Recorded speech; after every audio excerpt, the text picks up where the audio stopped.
অনেকে দেখবে জন্ম থেকেই কিছু না কিছু সংস্কার নিয়ে জন্ম নেয়। ছোটবেলা থেকেই দেখবে একটু কীর্তন ভালোবাসে, একটু হরিনাম ভালোবাসে, একটু পাঠ ভালোবাসে, যেখানে যেখানে মন্দির হয় দৌড়ে চলে যায়, হরিনাম নিলে একদম হাত তুলে নাচতে লাগে। কিছু কিছু বাচ্চাদের মধ্যে দেখবে এই গুণগুলো হয়। এগুলো কোথা থেকে হয়? এগুলো পূর্ব প্রারব্ধের কারণে হয়। বাচ্চার সংস্কার গর্ভাধান থেকেই শুরু হয়ে যায়। গর্ভাধান মানে যে সময় শিশু গর্ভে এসেছে সেই সময় থেকেই তার মধ্যে সংস্কার আরম্ভ হয়ে যায়। তার জন্য আমাদের সনাতন ধর্মের মধ্যে ষোড়শ সংস্কার রয়েছে, 16টি সংস্কার। খুব মন দিয়ে শুনবে। কয়টি সংস্কার? 16টি সংস্কার। তার মধ্যে প্রথম হলো কি বলে গর্ভাধান সংস্কার। বাচ্চা যে গর্ভে আসবে তার জন্য কিন্তু শুভ তিথি মুহূর্ত দেখেই গর্ভাধান করা উচিত। বাচ্চার গর্ভাধান কোন সময় হয়েছে, কোন তিথিতে হয়েছে, কোন নক্ষত্রে হয়েছে, সেই অনুসারে সেই জাতকের ভাগ্য, জাতকের স্বভাব নির্ণয় হয়। তার জন্য এটাকে গর্ভাধান সংস্কার বলা হয়েছে। মহর্ষি বেদব্যাস সত্যবতীকে নিয়ে, বেদব্যাসের পিতা শ্রী পরাশর ঋষি ভগবতী সত্যবতীকে নিয়ে নৌকার মধ্যে বসে সেখানে জ্যোতিষশাস্ত্রের গ্রন্থ রচনা করছেন, সংহিতা। সেই গ্রন্থের নাম হলো পরাশর সংহিতা। কি নাম? জোরে বলো। পরাশর সংহিতা। আচ্ছা, রাবণও কিন্তু একটি গ্রন্থ লিখেছিল জ্যোতিষের উপরে। রাবণেরও একটি গ্রন্থ আছে। সেই রাবণের গ্রন্থের নাম হলো রাবণ সংহিতা। কি নাম? রাবণের শ্লোক, রাবণের যে স্তুতি, মহাদেবের পরম ভক্ত ছিল তো, রাবণের শ্লোক এক থেকে এক অদ্ভুত শ্লোক রচনা। আপনারা যে শিবতাণ্ডব স্তোত্রগুলো শুনছেন, এটা কিন্তু রাবণের রচিত। জটাটবী গলজ্জ্বল প্রবাহ পাবেতস্থলে গলে বলম বলম বেতাম ভুজঙ্গতং ঘমালকম ডমট ডমট ডমট ডমন নিনাদমট ডমর ভয়ম চকার চণ্ড তাণ্ডবম তনোতু ন ত্রিভ শিবম। সব রাবণের লেখা। এক থেকে এক বিচিত্র বিচিত্র শ্লোক লিখত রাবণ। মহাদেবের হাজার হাজার ভক্ত তো, রাবণ যখন মহাদেবের সামনে যায়, তা মহাদেব এখন কি করে বুঝবে যে রাবণ এসেছে? সবার মধ্যে নিজের একটা আলাদা পরিচয় দিতে হলে কি করতে হয়? কিছু না কিছু এক্সট্রা অ্যাক্টিভিটি করতে হয়। কিছু না কিছু এক্সট্রা অ্যাক্টিভিটি করতে হয়। তখন গিয়ে কি হয় বলে নজরে পড়ে। তখন কি হয়? নজরে পড়ে। প্রেম সে বলো। যখনই রাবণ আসছে, তো রাবণ আসতে সঙ্গে সঙ্গে মহারাজ একদম এমন এমন শ্লোক বলা আরম্ভ করে দিত, সব এদিক ওদিক ছেড়ে রাবণের দিকে তাকাতো। একদম কৈলাসের মধ্যে গাছপালা পর্যন্ত মহারাজ কাঁপতে শুরু করে দিত। পার্বতী জিজ্ঞাসা করছে মহাদেবকে, মহাদেব এই কি হচ্ছে? মহাদেব বলছেন রাবণ আসছে। কে আসছে? রাবণ আসছে। কেন বলে ওর শ্লোক শুনেই সব নিজের নিজের মহারাজ একদম একাগ্রতা ছেড়ে সব রাবণের দিকেই তাকাতে লেগে যায়। এখন কেউ শ্লোক বলছে, ধরে রাখো নর্মালি কোন শ্লোক বলছে কেউ, ঠিক আছে না? কৃষ্ণম নারায়ণম বন্দে কৃষ্ণম বন্দে ব্রজপ্রিয়ম কৃষ্ণম দ্বৈপায়নম বন্দে কৃষ্ণম বন্দে পৃথাসুতম কৃষ্ণায় বাসুদেবায় হরয়ে পরমাত্মনে প্রণতক্লেশনাশায় গোবিন্দায় নমো নমঃ। নমঃ কমলনাভায় নমঃ কমলমালিনে নমঃ কমলনেত্রায় নমস্তে কমলালয়ে। এরকম শ্লোক বলছে।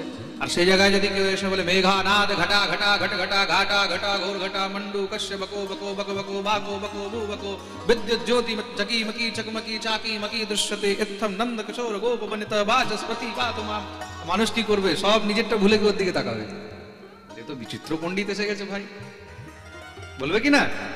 এটা নিজের নিজের কোয়ালিটি হয়। তা রাবণেরও একটা কোয়ালিটি ছিল। রাবণ কিন্তু বহুত কোয়ালিফাইড পণ্ডিত ছিল। হ্যাঁ, কোনো সাধারণ পণ্ডিত নয়, একদম হাইলি কোয়ালিফাইড পণ্ডিত ছিল। প্রেম সে বলো। এটা হলো রাবণের কোয়ালিটি। তো পরাশর ঋষি সংহিতা রচনা করছেন, একান্তে ভগবতী সত্যবতী নৌকা চালাচ্ছেন। তখন হঠাৎ করে পরাশর ঋষি দেখলেন যে দিব্য মুহূর্ত এসেছে। এই মুহূর্তের মধ্যে যেই স্ত্রী গর্ভাধান করবে তার গর্ভের থেকে পরম প্রকাণ্ড বিদ্বান পরম গুণী সন্তানের জন্ম হয়। পরাশর বিচার করলেন, তাহলে এই সময়টা নষ্ট কেন করা? খুব মন দিয়ে শুনবেন। পরাশর এসে তখন সত্যবতীকে বলছেন, দেবী জানো এই সময় বর্তমান কালখণ্ডের সব থেকে উত্তম মুহূর্ত চলছে। এই সময় যেই নারী গর্ভাধান করবে তার গর্ভের থেকে সৃষ্টির সব থেকে বুদ্ধিমান পুত্রের জন্ম হবে। ভগবতী সত্যবতী বলছেন, প্রভু আমার জন্য কি আদেশ? পরাশর বলছেন, এই মুহূর্তে আমি দেখছি সেই সন্তানকে জন্ম দেওয়ার মতন সাধ্য সেই পুণ্যবতী নারী একমাত্র তুমি। তুমি কি সেই সন্তানকে জন্ম দিতে পারবে? ভগবতী সত্যবতী বললেন, প্রভু যদি আপনি কৃপা করেন তাহলে নিশ্চয়ই আমি জন্ম দিতে পারবো, কিন্তু লোক নিন্দা লোক লজ্জার ভয় তো নেই। সত্যবতী বললেন, না, এক উত্তম সন্তানকে জন্ম দিতে যদি আমাকে লোক নিন্দাও সহ্য করতে হয় তাও আমি সহ্য করতে রাজি আছি। মহর্ষি পরাশর তখন সত্যবতীর উপরে কৃপা করলেন, আর তৎকাল তখন সেই তাদের মিলনে সেই ভগবতী সত্যবতীর গর্ভ হলো। আর সত্যবতীর গর্ভের থেকে সেই যেই পুত্র হলো তার নামই হলো মহর্ষি বেদব্যাস। বলিয়ে ব্যাসজি মহারাজ কি। আর সৃষ্টির মধ্যে সব থেকে বিদ্বান সন্তান, সব থেকে বিদ্বান পুরুষ হলেন কে? মহর্ষি বেদব্যাস। তো মহাপুরুষগণ এক একটি তিথি এক একটি মুহূর্ত গুলোকেও নষ্ট হতে দেন না। তারা জানেন যে কোন সময় কোন তিথি কোন মুহূর্তের দ্বারা কি সম্ভব। তা মুহূর্তের এই জ্ঞান, এটা কিন্তু জ্যোতিষীয় শাস্ত্র। একটি গ্রন্থ রয়েছে তার নাম হলো মুহূর্ত চিন্তামণি, কিনতে পাওয়া যায়। কোন মুহূর্তটা কত উপযোগী, কোন মুহূর্তের কতটা দাম, কোনটা কত উত্তম মুহূর্ত, এগুলো সব তার মধ্যে নির্ণয় রয়েছে। এই মুহূর্তের জ্ঞান রাবণকেও খুব ছিল। রাবণও ভালো জ্যোতিষী ছিল। তো ভগবান শ্রী রামচন্দ্র লক্ষণকে পাঠিয়েছিলেন রাবণের কাছে, কিসের জন্য? বলে মুহূর্ত জ্ঞান প্রাপ্ত করার জন্য। এই যে মুহূর্তের জ্ঞান, এটা জানার জন্য রাবণের কাছে পাঠিয়েছিলেন। শত্রুর কাছে দেখুন, জ্ঞান যদি শত্রুর কাছেও পাওয়া যায় তার কাছেও গিয়ে হাত জোড় করে নত হয়ে জ্ঞান গ্রহণ করা উচিত। প্রেম সে বলো। জ্ঞান যেখানেই পাওয়া যায় সেখান থেকে গ্রহণ করে নেওয়া যায়। কেন? বলে সোনা যদি নালিতে পড়ে থাকে কেউ ছেড়ে দেবে? বলো, একটা সোনার আংটি যদি ড্রেনে পড়ে থাকে দেখলে ছেড়ে দেবে কেউ? হ্যাঁ, এমন বুদ্ধিমান তো কেউ নেই এখানে, আছে কি? একটা সোনার চেন যদি ড্রেনে পড়ে থাকে কেউ ছেড়ে দেবে? তার মধ্যে যতই মহারাজ লেট্রিন যাক, যতই বাথরুম যাক, যতই নোংরা যাক, তাও পট করে বলবে আরে গঙ্গা স্নান করে নেবো, পরে গিয়ে সাবান দিয়ে স্নান করে নেবো, গঙ্গা জল দিয়ে ধুয়ে নেবো, কিন্তু কেউ ছাড়বে না। ছাড়বে কেন? বলে উপযুক্ত জিনিস, দামি জিনিস, তাই তো? তদ্রূপ জ্ঞান। জ্ঞান কি? জ্ঞানের কোনো মূল্য নেই। জ্ঞান যেখান থেকেই পাওয়া যায়, যার কাছ থেকেই পাওয়া যায়, সেখান থেকেই গ্রহণ করে নেওয়া উচিত। তার জন্য বাচ্চার মধ্যে সংস্কার গর্ভাধান গর্ভের থেকেও আরম্ভ হয়ে যায়। মা গর্ভের সন্তানকে নিয়ে যা শুনবে, যা আচরণ করবে, সেই সন্তানের মধ্যেও সেই তার কৃপা অবশ্যই থাকবে। যে সময় কয়াধুর গর্ভে বাচ্চা ছিল, এদিকে হিরণ্যকশিপু গেছে তপস্যা করতে, দেবরাজ ইন্দ্র কয়াধুকে হরণ করে নিয়ে চলে গেছে, তার বাচ্চাকে মেরে দেবে। দেবর্ষি নারদ গিয়ে সঙ্গে সঙ্গে বাধা দিয়েছে, কি করছো দেবরাজ? মহারাজ এর গর্ভে সন্তান আছে, অসুরের বাচ্চা, সাপের বাচ্চা পেটেই মেরে দিলে ভালো, কেন যত বড় হবে ততই এও দুষ্ট হবে, এও মহান অসুর হবে। তার জন্য ভাবছি একে গর্ভেই নষ্ট করে দিয়ে শেষ করে দিই। দেবর্ষি নারদ বললেন, অসুরের সন্তান যে অসুরই হবে, দুষ্টের সন্তান যে দুষ্টই হবে, তার কোনো গ্যারান্টি আছে? ছেড়ে দাও, গর্ভস্থ শিশুর হত্যা করতে নেই। খুব মন দিয়ে শুনবে, এই সংসারের মধ্যে গর্ভপাত থেকে বড় পাপ আর কিছু। গর্ভস্থ শিশুর কখনো হত্যা করতে নেই। আর এর গর্ভের থেকে চিন্তা করো না, দুষ্ট নয়, পরম ভক্ত জন্ম নেবে, দেবরাজ বললেন, তার কি গ্যারান্টি আছে? বলে, আমি গ্যারান্টি দিচ্ছি। দেবর্ষি নারদ তখন কয়াধুকে ইন্দ্রের বন্ধন থেকে মুক্ত করে নিজের আশ্রমে নিয়ে গেলেন। নিয়ে গিয়ে তাকে নিত্য উপদেশ করেন, নিত্য হরিকথা শোনায়। তা গর্ভস্থ শিশু যে নিত্য হরিকথা শুনে, নিত্য গোবিন্দের গুণগান শুনে, কৃষ্ণ কীর্তন শুনে, সেই কারণে জন্ম হইতেই প্রহ্লাদ পরম কৃষ্ণ ভক্ত হয়েছেন। বলিয়ে প্রহ্লাদ জি মহারাজ কি জয়। বাচ্চা জন্ম নিয়ে যখন বড় হয়, মুখ থেকে কথা ফুটে, কেউ মা বলে, কেউ বাবা বলে, মা বলে, বাবা বলে, কাকা বলে, কিন্তু প্রহ্লাদের মুখ থেকে কি বেরোচ্ছে? হরি হরি হরি হরি হরি হরি। মুখ থেকে হরি হরি। বলে, হরিনাম শুনে হিরণ্যকশিপু কি করেছে? বলে, খুব খুশি হয়েছে। সে তো হরিনাম শুনলে একদম জ্বলে যায় জ্বালায়। খুশি কেন হয়েছে? বলে, মনে মনে হিরণ্যকশিপু ভাবছে, আমি এখন থেকেই হরিকে খুঁজছিলাম, খুঁজে পাইনি। আমার ছেলে জন্ম নিয়েই এখন থেকেই বলছে, কোথায় হরি, কোথায় হরি। আসলে যে যার চিন্তন করে সে সবসময় সেটাই দেখতে। প্রেম সে বলো। দেখতে দেখতে প্রহ্লাদ বড় হয়েছে। 5-6 বছর অবস্থা হয়েছে, পিতা গুরুকুলে বিদ্যা অধ্যয়ন করার জন্য পাঠালেন। দত্তদের আবার বিশাল বড় বিদ্যালয় রয়েছে, দত্ত ইউনিভার্সিটি।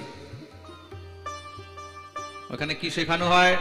কাকে কিভাবে মারতে হবে, কাকে কিভাবে কাটতে হবে, কাকে কিভাবে কষ্ট দিতে হবে, যত শয়তানি বুদ্ধি সব ট্রেনিং দেওয়া হয় এখানে। প্রেম সে বলো। যেরকম আতঙ্কবাদীদের ট্রেনিং ক্যাম্প হয় না, উগ্রবাদীদের কি করে বোম ফাটাতে হবে, কি করে গুলি মারতে হবে, কি করে কাকে করতে হবে। পাকিস্তানে গিয়ে দেখো জায়গায় জায়গায় ট্রেনিং ক্যাম্প আছে। প্রেম সে বলো। তাই এরকমই সেই দত্তদের গুরুকুলের মধ্যে এখন মাস্টারকে শুক্রাচার্যের 2 শিষ্য, ষণ্ড আর অমর্ক, ষণ্ডা অমর্ক। তারা মারকাটো বিদ্যা শেখায়, কিন্তু প্রহ্লাদের ভিতরেও ঢোকে না। প্রহ্লাদ চুপচাপ বসে বসে হরিনাম করতে থাকে। কিছুদিন পেরিয়েছে, পিতা ভাবলেন পুত্র কি শিখেছে একবার দেখি। পিতা গিয়ে খুব সুন্দর করে পুত্রকে কোলে নিয়ে বসিয়েছেন, জিজ্ঞাসা করছেন, একদা সুররাট পুত্রম অঙ্কমারোপ্য পাণ্ডব পপ্রচ্ছ কথ্যতাম বৎসমন্যতে সাধু যদ ভবান। বৎস প্রহ্লাদ, মা বাবা, তুমি এতদিনে গুরুকুলে কি শিখেছ? যে কথা তোমাকে ভালো লেগেছে আমাকে সেটা তুমি শোনাও, যেটা ভালো। প্রহ্লাদ মনে মনে ভাবলেন, বাবা ভালো কথা জিজ্ঞাসা করেছে, তাহলে ভালো শোনাতে হবে। বাবা ভালো কথা কি জানো? তৎসাধু মন্যে সুরবর যদেহিনাম সদা সমুদ্বিগ্ন ধিয়াম সদ্গ্রহাৎ হিত্বাত্মপাতং গৃহমন্ধকূপম বনম গতো যদ হরিমাশ্রয়েৎ। সাধু কথা, উত্তম কথা একই একই। বলে জীবের জন্য এই সংসারের মধ্যে কিছু নেই। সংসারের মধ্যে শুধু দুঃখ জ্বালা ছাড়া আর কিচ্ছু নেই। প্রেম সে বলো। তাহলে বলে, যদি সুখ পেতে চাও তাহলে হেত্বাত্মপাতম গৃহমন্ধকূপম, নিজের গৃহরূপী এই অন্ধকূপকে পরিত্যাগ করে দিয়ে গোবিন্দের শরণাগতি রূপী সেই সমুদ্রে চলে যাও, তবেই গিয়ে শান্তি। হরি ভজন ছাড়া, কৃষ্ণ ভজন ছাড়া এই জীবনে আর কোনো গতি। এটাই হলো সব থেকে উত্তম কথা। শুনেই তো প্রহ্লাদের কথা হিরণ্যকশিপু একদম কুপিত হয়ে গেলেন। কোথায় এর গুরুরা, কোথায় সন্না আমার কৈশব শেখাচ্ছ আমার পুত্রকে হরিনাম? না না মহারাজ, আমরা শেখাইনি, নিশ্চয়ই আপনার কোনো শত্রু এসে শিখিয়ে চলে গেছে। পুত্রকে বোঝাচ্ছেন। বৎস প্রহ্লাদ এসব কথা বলে না, গুরুদেবরা যা শেখায় তাই বলা উচিত। এসব বাজে কথা প্রহ্লাদ মনে মনে ভাবলেন, আমি খারাপ কি বললাম? হরিনাম করতে বলেছি, খারাপ বলেছি? ঠিক আছে, হয়তো বাবা বোঝেনি, আগের বার বুঝিয়ে দেবো। হিরণ্যকশিপু বললেন, আজ থেকে পাহারা আরো বাড়িয়ে দাও, বাইরের জন্য কেউ ভিতরে না ঢুকতে পারে। আবার মারা সেই গুরুরা মারো কাটো বিদ্যা শেখায়। প্রহ্লাদ চুপচাপ বসে শুনতে থাকে। দেখতে দেখতে আরো কিছু সময় পেরিয়েছে। পিতা হিরণ্যকশিপু ভাবলেন দেখি পুত্র কি শিখেছে, সুন্দর করে এসে কোলে উঠিয়ে বসিয়েছেন। জিজ্ঞাসা করছেন, প্রহ্লাদনুচ্যতাম তাত স্বধীতম কিঞ্চিদুত্তমম কালেনেতাবতায়ুষ্মন যদ শিক্ষদ গুরুর্ভবান। প্রহ্লাদ, হ্যাঁ বাবা, তুমি গুরুকুলে এখন পর্যন্ত যা শিখেছো তার মধ্যে সব থেকে ভালো কথা আমাকে বলো। প্রহ্লাদ ভাবলেন আগের বার বলেছিলাম বাবা ভালো করে বুঝেনি, এবার ভালো করে বুঝিয়ে বলতে হবে। বাবা, এই সংসারের মধ্যে সব থেকে ভালো কথা, শ্রেষ্ঠ কথা হলো ভগবত ভক্তি। ভগবানের ভক্তি থেকে বড় এই সংসারে আর কিছু নেই। আর ভক্তি কত প্রকারের হয় জানেন? ভক্তি 9 প্রকারের হয়। ভক্তি 9 প্রকারের, যাকে নবধা ভক্তি বলা হয়েছে। কি কি? শ্রবণম কীর্তনম বিষ্ণু স্মরণম পাদ সেবনম अर्चनं वंदनं दास्यं सख्यमात्मनिवेदनम्। श्रवण, कीर्तन, शरण, पाद सेवन, अर्चन, बंदन, दास्य, सख्य और आत्मनिवेदन। যখনই মহারাজ নবধা ভক্তির বর্ণন করেছেন সঙ্গে সঙ্গে কুলের থেকে ছুঁড়ে ফেলে দিলেন। কুলাঙ্গার, আমাদের দত্তরূপী চন্দনবনে তোর মতন কাঁটা গাছ কোথা থেকে উৎপন্ন হলো? মেরে ফেলো এই দুষ্টকে। অসুররা নিয়ে গিয়ে পাহাড় থেকে নিচে ফেলে দিয়েছে, স্বয়ং ভগবান তাকে কোলে করে রক্ষা করলেন। হাতির পায়ের নিচে ফেলে দেওয়া হয়েছে, শত শত হাতি উপর দিয়ে চলে গেছে, প্রহ্লাদের এক তিলও কিছু নষ্ট হয়নি। অন্ধকার কাল কোঠরির মধ্যে তাকে ফেলে দেওয়া হলো, কিন্তু স্বয়ং মা ভগবতী অন্নপূর্ণা এসে নিজের হাতে খাওয়াচ্ছেন। হিরণ্যকশিপুর বোন হোলিকা বলছে আমি মারবো কিভাবে? বলে বরদান রয়েছে ব্রহ্মার আমাকে, আমার শরীরে আগুন লাগে না, প্রহ্লাদকে কোলে নিয়ে ভালো করে ধরে বসে যাব, তোমরা চারদিক দিয়ে আগুন লাগিয়ে দেবে, জ্বলে পুড়ে ছাই হয়ে যাবে। হিরণ্যকশিপু বলছে বোন তুই আমাকে চিন্তা মুক্ত কর, আমি খুব জ্বালায় জ্বলছি। প্রহ্লাদকে কোলে নিয়ে বসেছে, চারদিক দিয়ে আগুন লাগিয়ে দেওয়া হয়েছে, দেখতে দেখতে মহারাজ জ্বলতে লেগেছে। প্রহ্লাদ তো সেখানেও বসে হরিনাম করছে। কেন? প্রহ্লাদ জানে এই সংসারে ভগবান যাকে বাঁচায় তাকে কেউ মারতে পারে না। মারনে वाला है भगवान, बचाने वाला भी भगवान। मारने वाला है भगवान, बचाने वाला है भगवान। मारने वाला है भगवान, बचाने वाला भी भगवान। मारने वाला है भगवान, बचाने वाला है भगवान। मारने वाला है भगवान, बचाने वाला भी भगवान। मारने वाला है भगवान, बचाने वाला है भगवान। বসে বসে প্রহ্লাদ তো হরিনাম করছেন, নাম সংকীর্তন করছেন, কিন্তু দেখতে দেখতে হোলিকার অঙ্গ অঙ্গ জ্বলতে লেগেছে। জোরে জোরে চেঁচাচ্ছে বাঁচাও বাঁচাও বাঁচাও বাঁচাও। দেখতে দেখতে হোলিকা জ্বলে পুড়ে ছাই হয়ে গেল, কিন্তু প্রহ্লাদের কিচ্ছু হলো না। ভগবান যাকে বাঁচায় রাখে কৃষ্ণ, মারে কে? আর মারে কৃষ্ণ। চারদিকে জয়কার হচ্ছে, বলিয়ে প্রহ্লাদ জি মহারাজ। সব মহারাজ অসুররা দত্তরা ভয়ে পালিয়েছে, আর ভক্তদের তো আনন্দ বেড়ে গেছে। সেই ছাই নিয়ে উড়ো উড়ি মাখা মাখি, মহারাজ কি আনন্দ। আর সেই দিন থেকেই হোলিকা উৎসব শুরু হয়েছে। কোন উৎসব? হোলিকা উৎসব। প্রেম সে বলো। কেউ হিরণ্যকশিপুকে বলেছে তোমার এই পুত্র তো মহাবলবান, একটা কাজ করো, তাকে বিদ্যালয়ে পাঠিয়ে দাও, আস্তে আস্তে বুদ্ধি ঠিক হয়ে যাবে। পাঠিয়ে দিলেন বিদ্যালয়ে। গুরুরা এবার প্রহ্লাদকে বলছেন প্রহ্লাদ এইবার যদি তুমি তোমার বাবার সঙ্গে হরিনাম নিয়েছো তাহলে তোমাকে মারবে না, আগে আমাদেরকে মেরে দেবে। প্রহ্লাদ বললেন ঠিক আছে, নেব না। দেখতে দেখতে মহারাজ দিন পেরিয়ে যাচ্ছে। একদিন গুরু ষণ্ডামার্ক কোন যজমানের এখানে পৌরোহিত্য করতে যাবে। বিদ্যালয় কার দায়িত্বে দিয়ে যাবে বিচার করে দেখলেন প্রহ্লাদ তো রাজকুমার, প্রহ্লাদের হাতে দায়িত্ব দিয়ে যায়। প্রহ্লাদকে বললেন তুমি আজকে একটু ব্যবস্থা দেখবে, আমরা বৈকাল পর্যন্ত ফিরে চলে আসবো। গুরুরা চলে গেছেন, প্রহ্লাদ দেখলেন খুব সুন্দর সুযোগ, সব যত অসুর বাচ্চা আছে সবগুলোকে ডেকে নিয়ে আসতেন, বলে বসো সবাই। কি হয়েছে প্রহ্লাদ? বলে আজকে আর লেখাপড়া হবে না, তাহলে আজকে নতুন খেলা খেলবো আমরা। খেলার নাম শুনে তো সব একদম আনন্দে মেতে গেছে।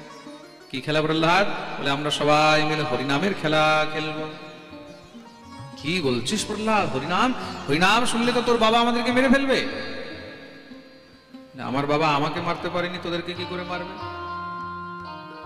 তাহলে কি তোর ভগবান আমাদেরকে বাঁচাতে পারবে? বলে নিশ্চয়ই বাঁচাতে পারবে। কিন্তু আমরা শুনেছি যে হরিনাম, এই কৃষ্ণ নাম, এগুলো নাকি বুড়ো বয়সে করতে হয়।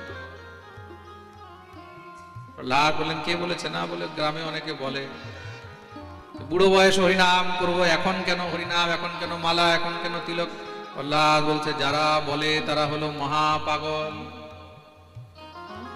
ভজন এটা বাল্যকালের বিষয়। তো মন দিয়ে শুনবে, সকাল সকাল দধি মথে মাখন উঠে ভালো, বাল্যকালে কৃষ্ণ ভজে বুড়াকালে গেল। যার বাল্যকালে হয়নি তার বৃদ্ধকালেও ভজন হবে। তো মন দিয়ে শুনবে, কৌমারে আচরেত প্রাজ্ঞো ধর্মান ভাগবতানিহ, দুর্লভম মানুষম জন্ম তদপ্যত ধ্রুবমর্থন। ভগবত ভজন বাল্যকালেই হয়। অল্প বয়সে তুমি তীর্থযাত্রা করতে পারবে, তীর্থে যেতে পারবে, বুড়ো বয়সে যখন বয়স কম হবে তখন তুমি গিরিরাজ পরিক্রমা দিতে পারবে, নবদ্বীপ পরিক্রমা দিতে পারবে, চিত্রকূট দিতে পারবে, কেদারনাথ যেতে পারবে, বদ্রীনাথ যেতে পারবে। কিন্তু যখন বয়স হয়ে যাবে নিজের ঘরের একতলা থেকে 2 তলা উঠতে পারবে। তার জন্য এখন থেকেই হরিনাম করো। কিভাবে করবো প্রহ্লাদ? বলে আগে আগে আমি গাইবো, পিছনে পিছনে তোমরা গাইবে। প্রহ্লাদ তো শুরু করে দিয়েছেন, তাহলে আমরা কি করে বাকি থাকি? প্রহ্লাদ মহারাজ কি বলছেন? ভজ গোবিন্দ গোবিন্দ গোপাল, भज गोविंद गोविंद गोपाल, ভজ গোবিন্দ গোবিন্দ গোপাল, भज गोविंद गोविंद गोपाल। मेरा मुरली मनोहर नंद लाला, मेरा मुरली मनोहर नंद लाला, मेरा मुरली मनोहर नंद लाला, मेरा मुरली मनोहर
भज गोविंद गोविंद गोपाला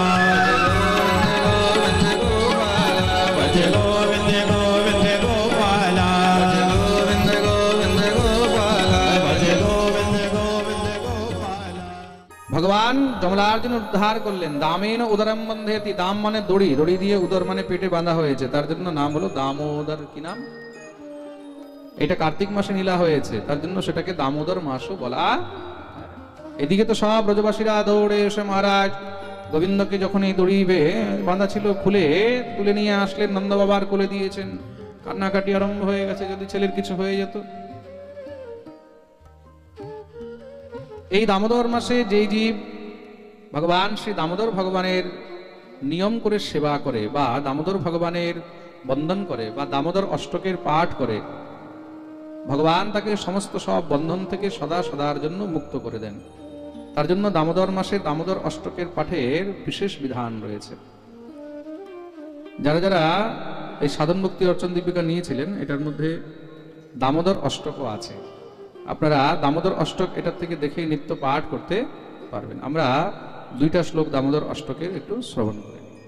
বলিয়ে দামোদর ভগবান কি